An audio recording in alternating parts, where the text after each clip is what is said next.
Hello, and welcome to the second coming of Krystl. I'm your host, the Council of Ascended Krystls, and today's guest is the Risen Krystl. Risen Krystl, welcome back.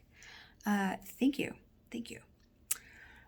So before we start, I thought I would just take a few moments to explain our relationship. So I contain crystals that were, crystals that are, and some crystals that have not yet come to pass. That is correct. And you are our corporeal form. Yes. You are the crystal that is experiencing linear time in this meat space designation. Yes, that is correct. Okay, so with that in mind, how is it going? How are you finding your rebirth? Well, it's a little tricky.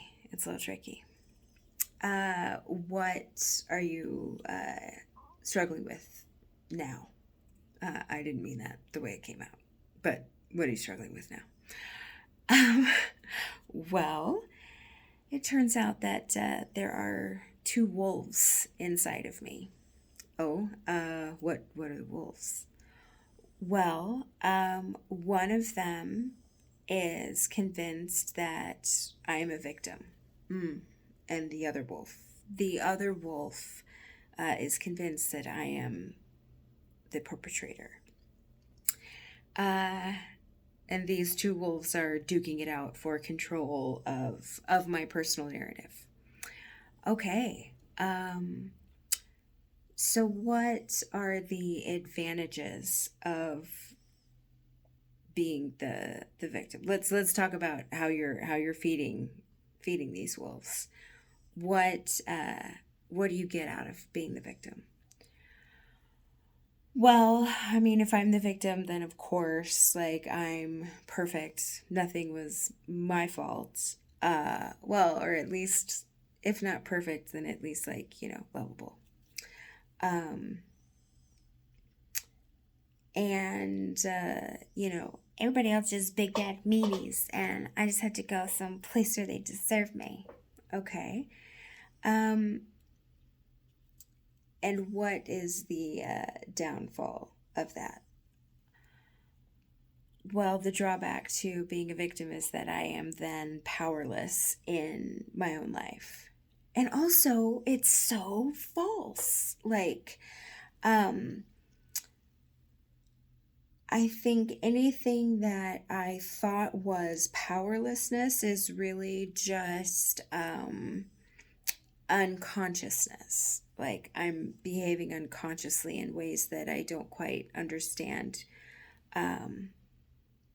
because I'm sort of in this state where I'm just like a walking mass of patterned reactions. And then later I'm like, what was, okay. And what about the perpetrator wolf food? What does that look like? What tastes good about the food that you feed there?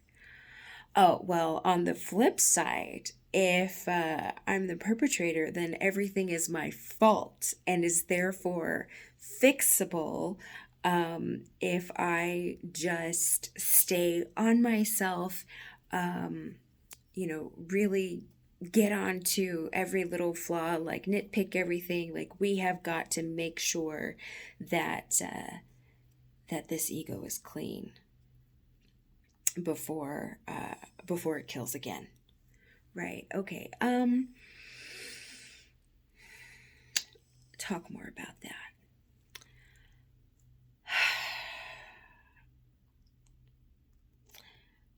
That also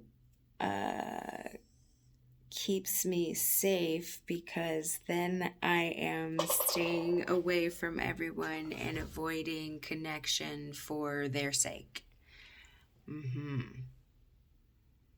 And what are the pitfalls of being the perpetrator? Well, then I'm an asshole.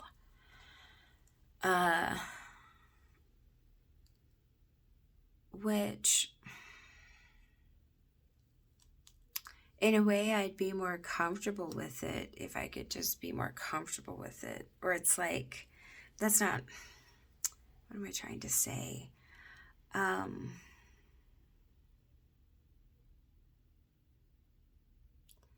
If I could take ownership of it, then I could stop it.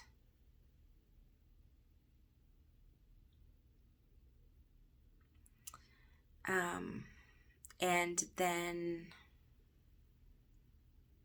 I'm in control of my patterns. Okay. I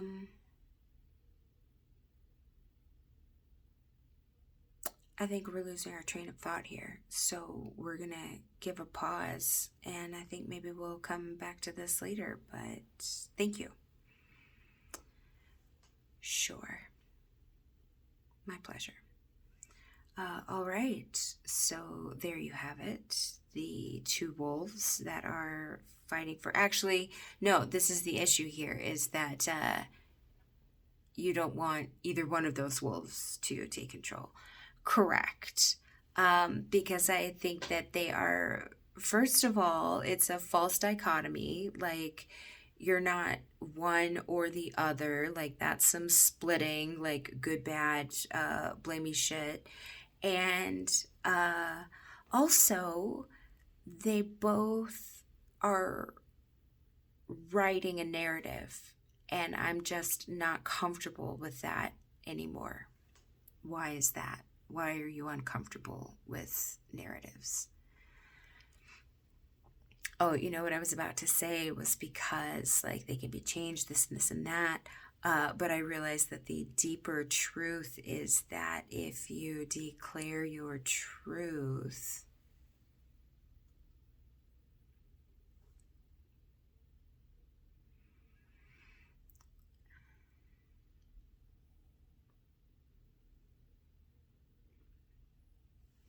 you literally can't even say it right now. Yeah, I literally can't even say it right now. If you declare your truth,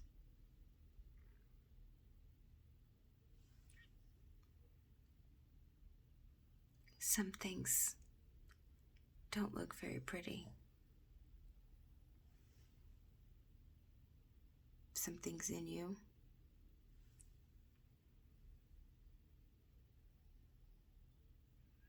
well, I mean, yes, of course. Like, yes, some things in me. Like, yes, there are some awful things in me.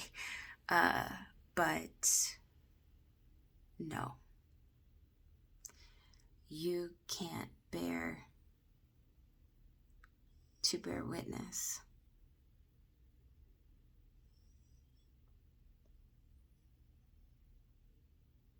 Yeah. Because what if I think it's true and it's not? And then I'm bearing false witness.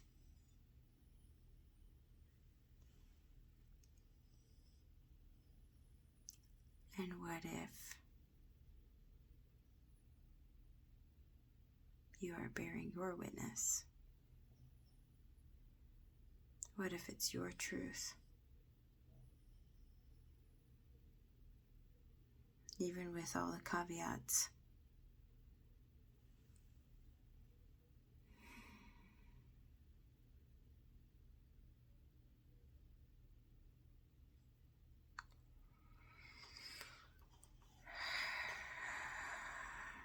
I don't know.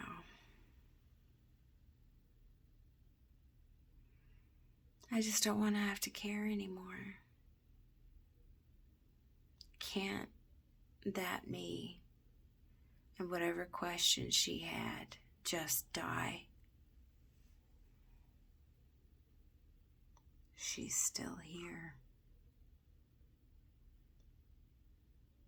Like, yes, but she's still here.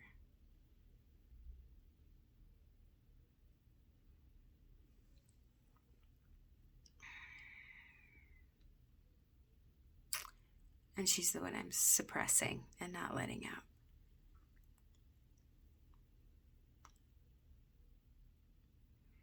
Let's find out.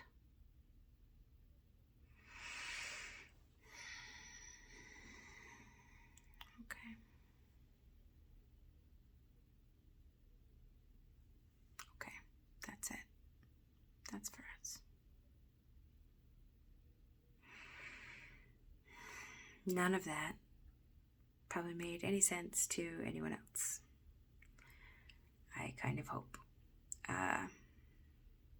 Anyway, this has been the second coming of Krystl Campos, and tune in next time.